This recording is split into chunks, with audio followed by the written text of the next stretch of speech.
Hörmətli izləyicilər, kanala abunə olub like etməyi unutmayın. Günün xəbərləri təqdim edir. Ramiz Mehdiyevin çevriliş planını Rusiyanın ifşa etdiyi haqda məlumatlar Putin onu niyə qurban verdi sualını ön plana çıxarır.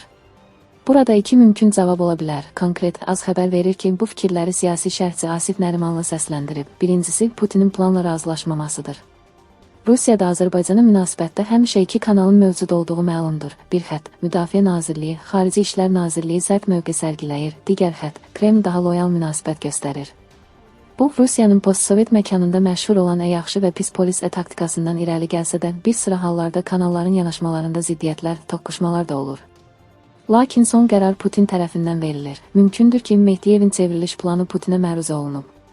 Azərbaycanla münasibətlərin kəskin atmosferi fonunda planın qəbul ediləcəyi gözləntiləri olsa da, Rusiya prezidenti imtina edib və Bakı ilə münasibətlərin normallaşmasında nə qədər maraqlı olduğunu təsdiq etmək üçün düşənbədə Əliyevi məlumatlandırıb.